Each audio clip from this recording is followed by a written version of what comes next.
there is some sort of deeper metaphysical thing that's going on. That in the suggestion is that it somehow points back to new creation and affords the new creation in the Holy Spirit, right? So the question is, what does marriage as a condition of possibility afford that is unique, right? Because most people don't believe it affords anything unique, right? Like there's this idea that what we need is self-actualization, and if we get self-actualization, that's as good. That's basically the top, right? There's no unique actualization that can only be realized in marriage. I believe the claim of Jesus, and I believe is true, that marriage uniquely actualizes something. The question is what exactly and why. So there's something dangerous about getting married for another person to fulfill you, right? And that's what a lot of people do. They seek a relationship to be fulfilled. This is extremely problematic. If you get married because you need to get married, then there's a problem, right? But there's another sense where if you don't need to get married, but you choose it because there's something that can afford you that otherwise cannot be afforded you, well, then the choice is yours, right? And now I think what Michelle's pointing at in Christianity, there it says, and also, for example, if you have sexual urges, it's quite clear in Paul, it's like, we'll get married then, right? Because actually, if you deny that, it's very problematic. There are other things as well, which, something that people can do is basically treat another person as their everything. The Bible basically suggests you're not allowed to do that unless you're married. Unless you make a commitment, unless you actually put skin in the game, you can't actually treat another person as if they're your everything, right? There's a kind of disavowal that's going on. Like there are certain conditions of actually living that way, right? There's also a notion where it's extremely problematic to overly treat people as your family that you're not married with, that you're not starting a life with, that you're not critically living together. A lot of people will say things like, oh, we're family, right? And I'm not trying to say that language is always problematic, but friends getting together and calling one another, no, that is perhaps there is some notion of truth to that. But a family is a very unique day in, day out commitment that changes subjectivity in a way that hanging out with friends does not, right? So there are differences here. Or treating someone that you have not married and raising children with and trying to figure out the bills. I mean, another thing that, a lot of marriage is the figuring out the day in, day out logistics, right? Because it's the purgatory that forces you to realize you're not as patient as you thought, right? A real key to marriage is there is a certain purgatory to it. Some people of our generation, they had experiences of parents who got married, perhaps looking for the other to fulfill them, or perhaps thought of it as perhaps with more of a religious binding notion to it. And as a result, they were not adequately prepared for it. And then all it became was a disappointment of the other partner not fulfilling them, right? And so in a sense, for our generation to say, well, I don't want that kind of marriage, that's completely valid. But the issue is that one should elevate and sublate marriage into actually this deeper ontological challenge to realize something of the person that can't be realized any other way. I think it is starting to. I think sometimes a problem has happened where, say, Christians associate sainthood as someone that an unmarried individual does, because you read 1 Corinthians. I think actually sainthood is something found in marriage. For people with sexual urges, or that God has led to in the Holy Spirit, and actually under those circumstances not to get married, is to in fact cast out the potential for sanctification, right? Which then ultimately means that marriage affords beauty, experiences of reality, qualitative salience, as Christian would put it, in experiencing life that can't be found in any other way. And you really find the truth of yourself.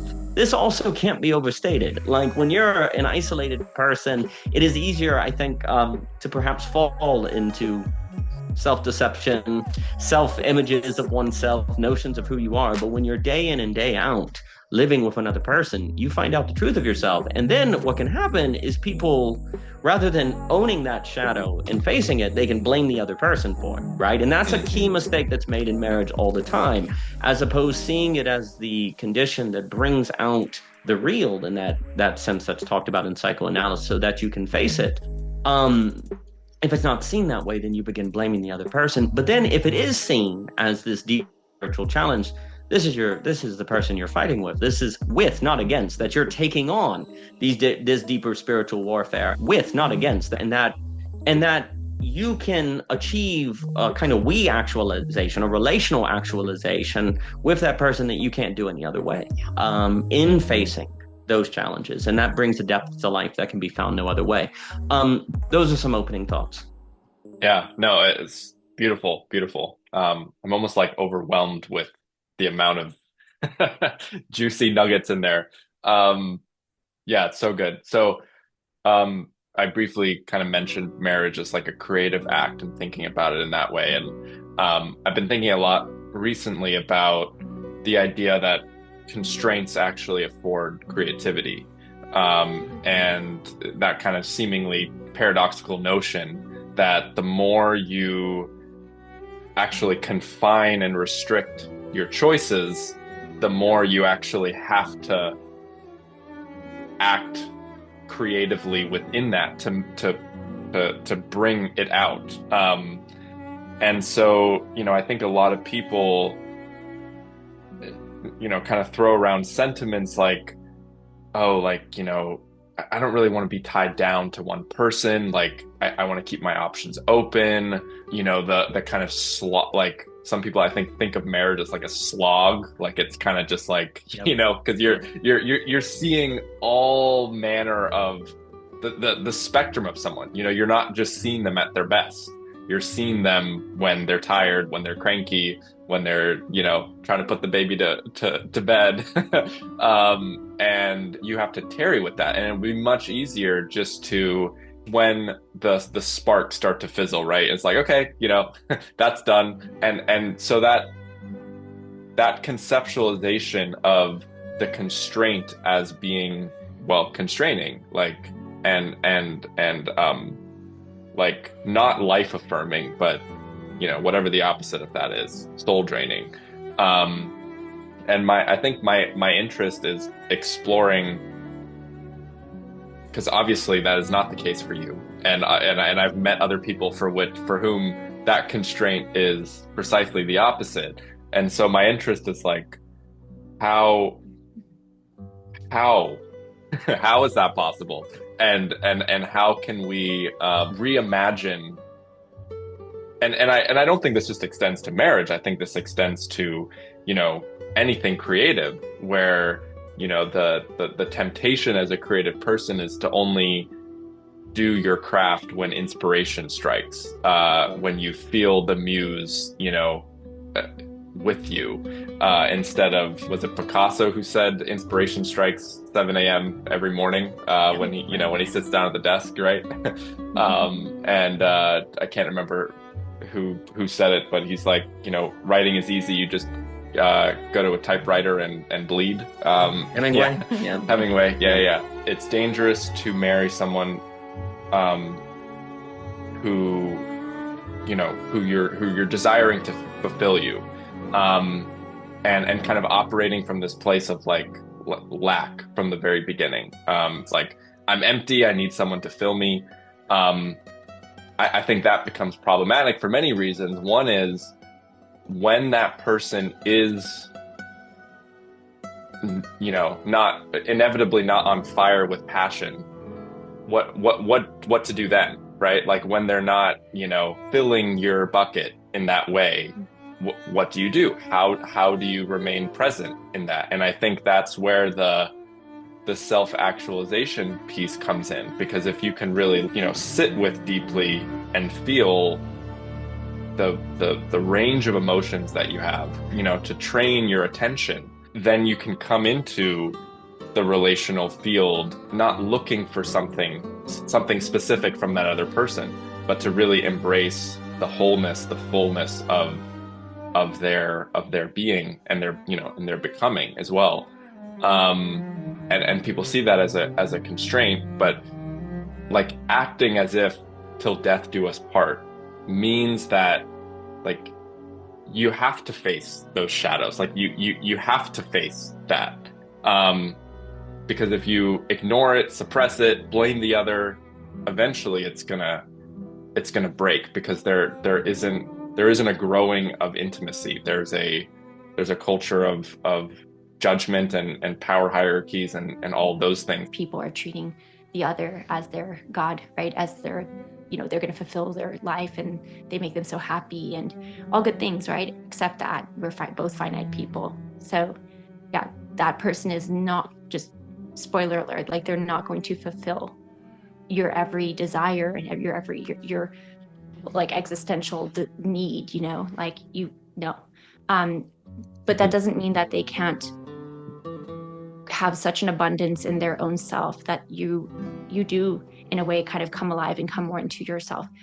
Yes, I think that is absolutely possible. But again, them being the end all and be all of your desire and your, satisfying everything you ever wanted and helping you with all of your own insecurities, like no, like they're going to make you, like you're going to have to face more insecurities when you're in that relation. You're going to have to face more of your shadows. You're going to have to face more of this stuff. And you could say, like, it's so easy and tempting, especially when there's not the the giveness of marriage, to just be like, maybe I would have been maybe, if somebody's thinking, oh, this is hard in marriage, right? Like, then they're like, oh, maybe I could have been my fuller self or fullest self outside of this. And yet this is the environment you have now chosen to really, really, really have to face things that you otherwise wouldn't have had to face. And those are things that really show up in relation, like predominantly, because like we constantly see more about who we are in how another person behaves or how they react, or why did I take it this way when they said that? And you wouldn't have to like deal or face with any of that without that relation, just without that happening, without that in the environment. And like, it's just, to me, I think of it as like a radical leveling up. Like you really have to level up for the sake of yourself and now and for your husband and your children. Like there is that like refining fire that it can feel like, but there's also fire that warms you and brings light and is so joyful and is so like energy giving. So yeah, the thing is that, yeah, the person's not going to like fulfill you. And so then but what you guys can do is to fulfill a mission, fulfill a project, like what you're talking about, like thinking about the creative process onto marriage. And Daniel, you said people who are married need to engage in some kind of work together. The fulfillment isn't in this kind of back and forth unsustainable thing that you just hope the volley keeps going until like gravity pulls it down, but rather like it is the third thing that is going to sustain that, because it keeps like looping it and being able to be like, it's almost like how the infinity loop has two sides, but it's like has that nexus too, right? That then keeps allowing it to go back and forth eternally. And so yeah, I think that that work is huge. And obviously not everybody's going to do, like, we're not saying, oh, well, everybody needs to be like writers together or something like that. Obviously that's not everybody's story. But I do think if people could really, really, really understand how much their life with the other person in marriage and then to have then going on to if they have a family, like you are creating something in how you show up in the world as those people, like as that family.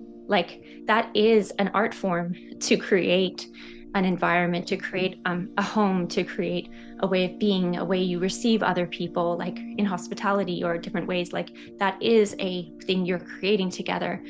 So even if we want to leave out like the arts or like some a technical project or something, that in and of itself is something you are building with the other person.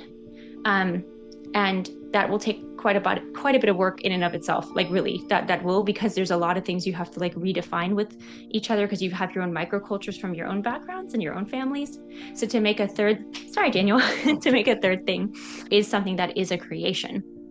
Like it is a creation. And I don't know if we've lost sight of that, because a lot of that stuff is just kind of outsourced a bit. Like everybody kind of goes to their job or school, and I'm not trying to, yeah, that's perfectly fine model if people want to do that, but we may have forgotten that how the home is being created is a thing. It's a real thing in a sense of like what you're making.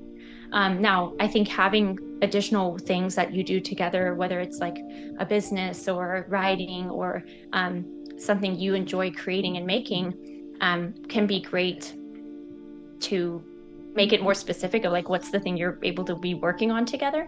But yeah, there is something about I don't know, I keep on going back to like this atmosphere, how you're creating your home, what do you desire to feel like and be like, what are the fruits of that? that is a real creation process. And it's like I think it can feel like maybe daunting or something, but like there is something about that, claiming it, that I think this is part of facing the shadows, right? This is part of facing your own insecurities. This is part of having to make like you're doing this radical self-responsibility and choice. And really, like, it's an opportunity to create something that maybe is a desirable thing. You know, that home would be something that would be a great place to return to, that your children, they enjoy being in, you know, and that at the core of that is that relation between husband and wife, with it, that love is so fundamental, you know, that it can spill out. So you have to accept the other person's not going to fulfill you, but how can we create a fulfilling life together? Otherwise, we lose sight of like what is the actual quality of that relation. You get what I'm saying? Yes, marriage doesn't make any sense unless you have a notion of beauty. Like ultimately is what it comes down to, is because if it's simply the good, then it's your ideas of the good, and marriage is a space of relationality between different interpretations of the good. You'll inevitably get conflict, and then it just gets into, without philosophy and the ability to speak, you can't ever get out of that conflict. You get into enclosures. You kind of, like, what you feel in marriage is people retreat, and they don't know how to get out of that retreat, the enclosure, and they get stuck in that. Because basically, without, like, a lot of our work, let's put it this way, if marriage, people get married and they're hitting each other horizontally, and you inevitably come to a disagreement. Without a vertical, you can't get over that disagreement. And when you're able to make the meta move, you can. So there's a problem with people getting married who don't have philosophical training, or who are not able to engage in asking creative questions. Like, let's just put it, if we don't like the word philosophy, you can say creative, because when you get into a marriage and both people are hurt, and here's the key. Nobody gets married planning to get a divorce. You know, I cannot overstate this. So nobody gets married planning to get to a divorce, and nobody gets married planning to end up feeling enclosed and suffocated. So how does... Well, in a very simplistic way, we can say they lack creative thinking to get out of that enclosure, right? But how do you gain creative thinking? Well, asking creative questions. Like, we tend to see Socratic questions like, what do you mean by love, as just being difficult. Actually, it affords creative possibility, because once I ask, what do you think love is, there's a new possibility of thinking about love. There's a new way to think about love, or what it means to do something loving. And many times what ends up happening is that marriages are full of people who do what they intend to be good, that isn't experienced as good, and so they give up. And then they just tolerate it. And that's what happens, right?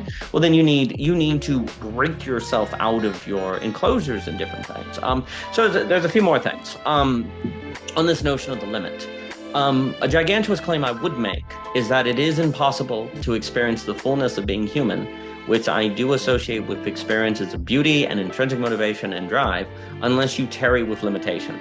And I do think it is impossible for people who are single and avoiding marriage to avoid limitation and to avoid encountering negativity to gain intrinsic motivation, beauty, and to actually develop a full human being, a full human subjectivity. I think we also just have to remember that, like, for example, if we go back to the example of Paul, first off, and I think it speaks to a lot of what you're saying too, Michelle, first off, like most people, like being single would not also mean you have a corporate job or you're watching TV, like pleasure. Like, life was very hard, right? And also a lot of people who are single in the Bible are going on pilgrimages, or they're going on missions, right? They're doing very difficult things. I definitely think a single person who's not married, who's going on pilgrimages or going to speak about Jesus in the Roman Empire where they may be martyred, that individual certainly can develop. But a single person who is not doing that kind of thing,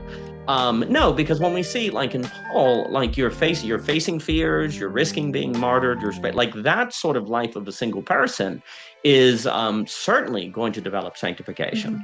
But there's kind of an idea that if you're not being sent, and God makes many purposes for many people, but if you're not being sent, say, into the Roman Empire, the way that you will face negativity and the purgatory that makes it possible beauty is going to be in relationship, right?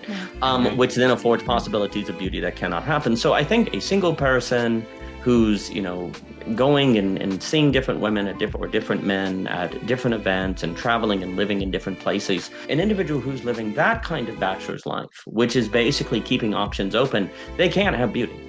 You cannot enter into beauty in the fullness of subjectivity if you are trying to keep your options open, because beauty is found with tearing with a limit, like forcing yourself to sacrifice to a limitation. If you do not make a choice that you will wear around your neck like a law, as Nietzsche says, and sacrifice yourself for it, then no, you may have a pleasurable life. You may enjoy yourself, you may have pleasure, but you're not going to have depth and beauty, because you have to sacrifice yourself. You have to give yourself over, because the fullness of being human can't be found outside of sacrifice. You have to go into the struggle. You have to face the struggle. And there's something, I guess what I'm saying is, if you have the mindset of keeping options open, that is opposite of facing the negativity. There's something about that is avoiding negativity necessarily, right? And in fact, there can be an irony where if you just kind of faced your fear of making a choice that committed to, then actually on the other side of that, you could find the experiences of beauty and a new quality of difficulty that actually feels as if it's developed you and leading you in a new way, right? Because not all trials are the same. Like, there's the trials that are the avoiding commitment that can just be toil. And then there are the trials in marriage that are actually developmental, that actually are facing your shadow and developing beauty, right? Those are not the same. And there is no way for the human being to fully develop who does not tarry with limit, who avoids limit, who does not face it. Now, again, to say one more thing, and then there was a lot you were saying about the home. That's actually a really big deal, because another problem now is, before, like Ivan Illich says, commodification, the modern economy, like the man and woman were at home together all the time. So their work, so if you were married, you had to work, was building the home, garden. Yep. And critically, what Ivan Illich says is the modern now treats their house like an apartment between going back to work. It's not really a home. It's where you sleep between work hours. Under that environment of disablement, then it is more difficult to identify what is the work that the man and woman are making, because marriages were tied to space making. Well, you're not really making spaces, you're just sleeping and working all the time, and you know, the place you're sharing is an apartment you sleep in. Please. Or it's like becomes like a recharge, right? Where it's like, this is kind of where it's where we don't work. Yeah, or my pod, like in the Owen sense, Owen of the Agnon. Like, I think that the other thing that can be challenging is like, you always associate home with kind of like, oh, great, I don't have to like deal with the rest of the world. I can kind of just gel. Yeah, gel. Sure. I used that the other day with one of our kids, and they're like, what does gel mean? It's funny. But if you're like, okay, I desire, like, I want to be more open to beauty, these things are going to be like what you're doing when you get married is submitting yourself under something where you're going to find the truth of yourself, find out you don't like it, and you'll be tempted to blame the other person. But if you can do that work together, it will afford a kind of personhood, a kind of drive, a kind of space making, a kind of beauty, and a kind of life that can be found in no other way. People need to go into marriage knowing that. And furthermore, if they choose to be single, they need to know that if I'm going to be single, I need to choose to submit myself under something that does the same in a different way. Like, the problem is basically, I think this is a general point. People do not view life as preparation to submit yourself to facing negativity and coming out on the and therefore finding out if you're going to ultimately experience lovecraft in the HP sense or love in the Dante sense. Like, those are the stakes of life. And so that's part of the problem as well. And so I'm married, but what is the value of being married? Well, like, you hear it all the time. People are like, well, we combine our incomes and we like bills and it's practical and whatever. And it's like, oh my gosh. See, the issue is that under the habitus of the market, we can't think about what the point of marriage is, but the point of marriage is beauty, which is the meaning of life. And to actually be able to space make and to create spaces that afford that experience. But it's hard to even think that under the zeitgeist of commodification. Yeah, definitely.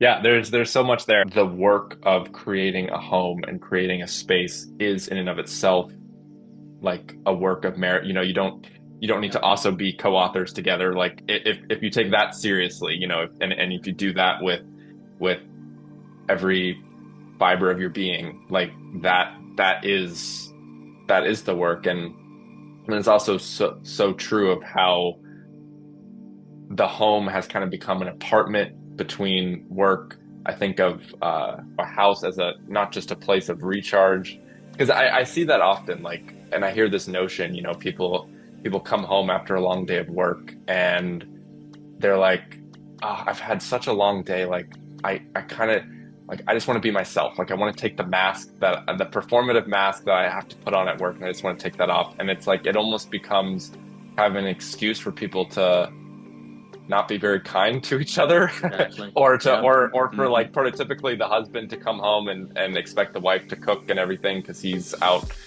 playing the, you know, dragons of Microsoft Excel for 10 hours a day or whatever, doing the Lord's work.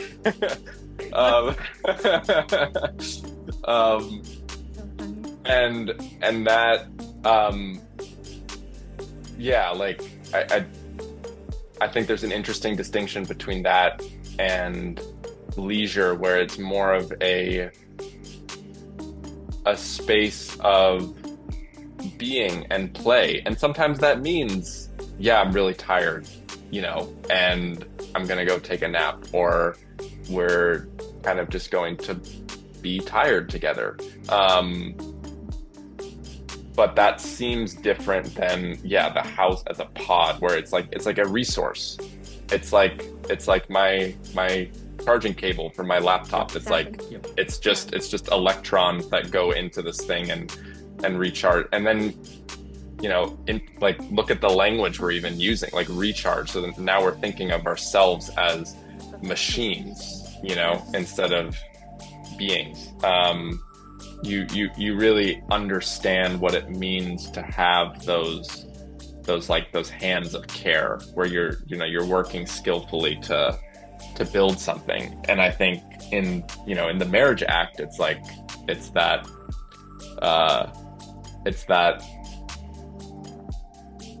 that disposition, you know, is always. But then critically, I think, you know, not to also go to the other side of like, I'm so terrified of doing anything that can mess things up or hurt someone, and you kind of just like retreat into kind of passivity. Like, there's a real delicate balance. Yeah. There is something to be said about thinking about marriage as environmental and space making and fields and a quality of air, spiritual. These are all much more useful than how most people think of marriage as two individuals together.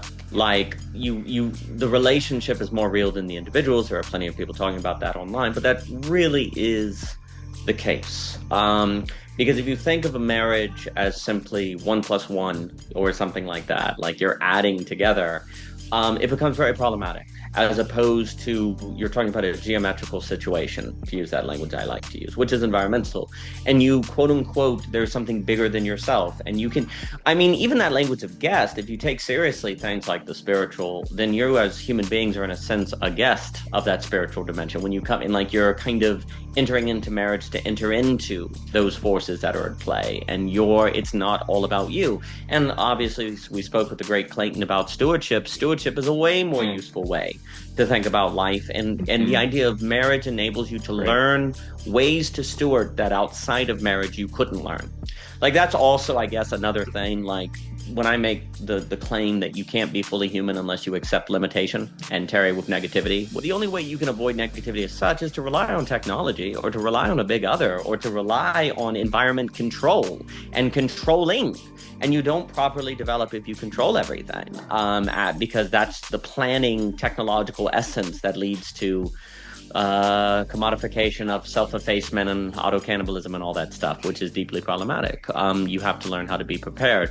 I mean, another thing that I would just say about... the planning versus prepared is I think a key. Yeah, that's been on my mind as I've been thinking about this conversation. I think many people view marriage as part of a plan.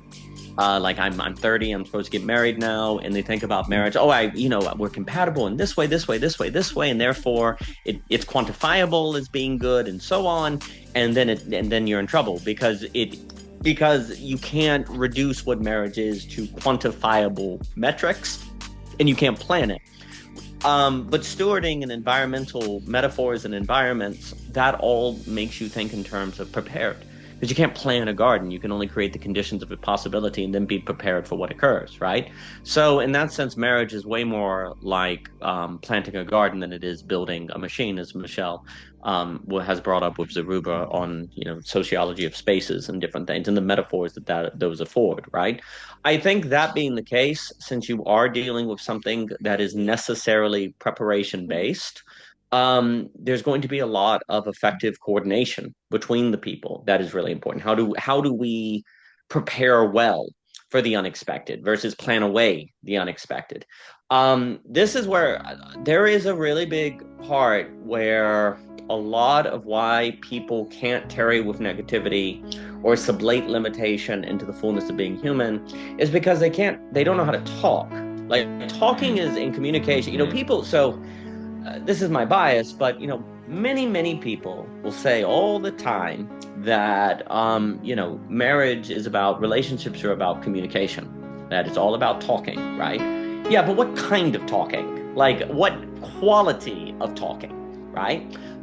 Communicating could just be gossiping or venting or telling someone about how they're screwing up all the time. Michelle and I talk about it all the time. We've been talking a lot in season 2, like, philosophical discussion is incredibly beneficial for marriage because that allows you to make creative moves, vertical moves, talk about what you're feeling without making it personal and go, well, why are you feeling that way? Because one of the things that destroys marriage is certainty. I'm certain that person is wrong. Well, a little bit of that philosophical deconstruction then would be real grand, to start deconstructing your certainty so you'd open right back up to the other. There's a real sense in which philosophy has contributed to the meaning crisis or the barbaricism of refinement, because philosophy has not been used for relationships, for relating, for keeping relationship alive, right? When philosophy is used in the context of an individual, it tends to just become worldview building or deconstruction or skepticism. But when philosophy is used in service of maintaining the space, the field, the spirit, the relationship, then you see what philosophy is supposed to be about. It's about keeping you open to the other. And so, a big thing that, going back to what we were saying about the creative activity, the key, when we say share a work, many people may hear that and go, well, I can't imagine working with my husband or wife, or we're so different. And, in fact, I go to work so she doesn't have to. So, that would be kind of cruel to share the work. The key is you need to share a work, or you need to share something that will bring you into philosophical conversation, because that's what's needed to know someone, to approach, to get out of enclosures, to think vertically, to go toward a third. Like, here's the thing. There are many Christians who will say, yeah, the marriage is not just about us, it's about God. Yeah, but if you're not able to talk philosophically, you can't make that meaningful. If you're not able to coordinate philosophically, you can say that all day and it's just can't bring God down into that's correct. Being. Yeah, you can't connect with the Holy Spirit. Yeah. That's correct. And furthermore, you can't determine what it means to be Christian or to be Christ-like in a marriage, because that is not, here's the problem. You need philosophy because it's not self-evident how to do the things you believe. Like, it is not self-evident how to do the things you believe. You think it's self-evident, that's the problem. Like, that's why you need, like, one of the key reasons why you have to be committed, hello, Mr. Paul, like, be committed to, he's so giddy now, like, so, Michelle's right here, so she hears. Like, the one of the reasons why you have to be committed to a limitation and to a negativity is because that's the only way you're going to experience that what is self-evidently right to you is not right, and not abandon and not give up. That like, one of the key problems of being a human being is self-deception. And the problem with self-deception is if you're self-deceived, you can't know it. And basically, it is practically inevitable without commitment to a limited negativity that you fall into a self-deception that you don't know is a self-deception, and you're done. You can't extend humanity anymore. Like, your development is finished. So marriage and a relationship can be a context of checking and balancing one another so that our mutually independent self-deception does not close us off to the creation of the space and beauty that at any moment we can fall into and not know we've fallen into, right? And similarly, a relationship with the Holy Spirit or martyrship or what Paul is doing, that can do it as well. So again, that kind of commitment can do it. But without that, you're going to be in trouble. But here's the other thing. You've got to also be able to handle the emotional negativity of facing your self-deception or having that occur. Most people withdraw and they react. Well, philosophical discussion gets you used to that, because philosophical discussion is nervous system regulation as well. Because you have philosophy, you're able not to take it personally, right? You're not able to react negatively. Or when you're talking about things that you're thinking, you're not, one of the key things that happen, and Michelle makes this point all the time, is that one of the key problems is that people, in Aspasia as well, it's very difficult for humans not to hear what a person is thinking or feeling and take that as a judgment. Like that's a judgment. Philosophy can train you to hear things and not take it as a judgment or absolute, which allows you to work through them, right? Can't work through them, then enclosure is going to set in marriages and lead to trouble. So, you know, in that sense, there are real stakes in marriage, but there are real stakes in life. And there's real stakes to missing out on beauty and drive. And certainly, marriage is an opportunity to advance and grow in those directions. But we don't have a culture. But again, I understand why people are avoiding marriage, because we don't have a culture, or even churches, that really teach what marriage is about doing. That it has kind of this purgatorial function. To actually, it has this. It's like, if the institutions and the societies are not teaching people what marriage is doing, well, then it is understandable that they would say, well, this isn't what I told it was. I was told that, you know, that this, it doesn't, it is not brought to people to having this purgatorial function to move them toward the paradiso. Which, if you don't go through, the best you can hope for is the libido, basically. That's the best you can have. And most people end up settling for libido, which is to miss out on the full human. Yeah. That was all really great. And this distinction between emotional intelligence and emotional maturity, people take things personally, and they take things as judgments, because there isn't this orientation to, like, the emergent possibility of our becoming, you know? So, like, when I point out I feel X when you do Y, it's ultimately in service of deeper intimacy, because I'm like, if you can hold that, and if you can, like, understand where I'm coming from, and, like, you know, not get defensive, and also maybe inquire why you do Y and why that makes them feel X, like, you can understand yourself more, you can understand the other person more, and ultimately, you know, you can transcend your own limitations. And that's like a beautiful, like, that's like, that is the beautiful, to me at least. And so there's something about that orientation towards this transcendent third that, you know, you and Daniel talk a lot about forgiveness. I think that to me seems like kind of like the seat of forgiveness, because I understand now that when you bring these things to my attention that upset you or affect you,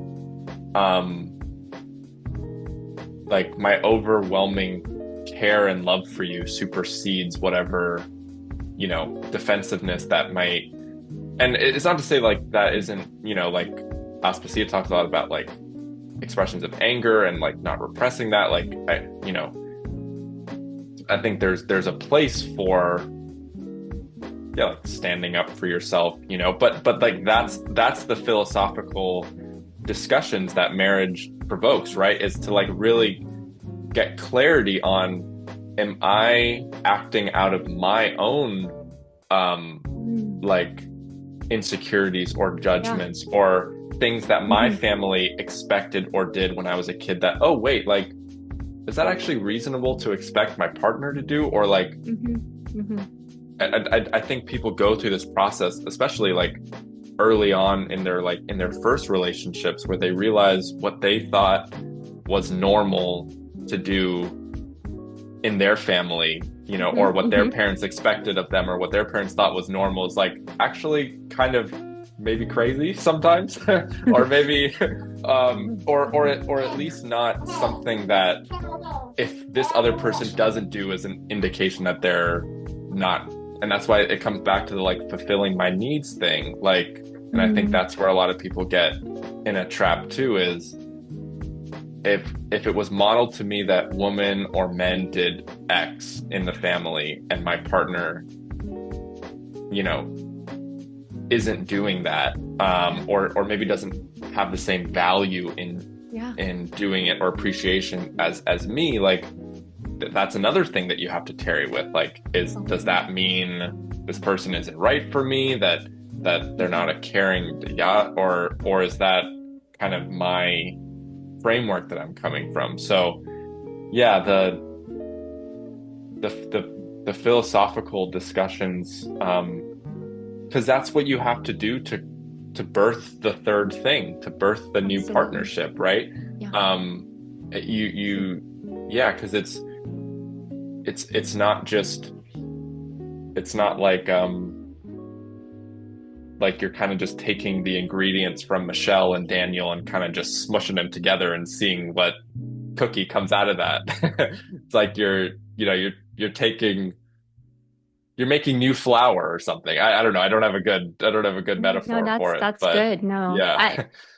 That's really good. That's so good. And like that's why I brought up the microcultures things of people's respective families, because so much stuff comes up that you're like, I never thought about that. Or I didn't realize, like, real difference. You suddenly realize, like, oh my gosh, people can be so different. Even people who I have compatibility with, or who I love, or who I enjoy, who have a lot of stuff in common with, like there are radical differences that you will encounter. And there's stakes, because then also if you bring, like, if we do have a parenting conversation sometime, that would be interesting. But like, I mean, there's stakes even just for the couple, because like, how are they gonna handle that difference? How are they gonna sublate that difference? How are they gonna make the new type of flour, right? But then also it's kind of like, how are you gonna raise your children? You know, it's like, if you come from two different backgrounds, what came to my mind is like how much fear, how scary it is to keep tearing with the negativity of, well, that's interesting. I don't know why I keep feeling like, to be able to press into the conversation further with the other person, and that being the philosophical conversation. It's, well, first of all, people don't think that's philosophy, but really it is actually. But then also it's hard because people are scared they'll be misunderstood. And also what that reveals is maybe I don't even understand myself. Like, do I even know what I want? And then that's scary because you know, so, but it's the scary places are often the places of it's most ripe for beauty. It's most ripe for new birth, for like new life, for the thriving, right? So yeah, pushing further into that and getting curious, asking more creative questions is really, really important and really essential, and will come up a time and time again. I mean, I don't care how many years a person's married, like they're still gonna face stuff, you know, that they didn't really realize until something happened or something brought it to light, and then they're having to do that process again. And it's so easy to just retreat when we feel the person isn't understanding, but that's actually an invitation to go further in, actually. So but I'm so sorry, we may have to hop, Michael, just because my little one, totally he woke up understand. and he's just like, very giddy. But it's been so wonderful to speak with you. Yeah. No, and Daniel will come back on here. Okay. It's been great speaking with you. Yeah. It's been a joy. Thank you, sweetie.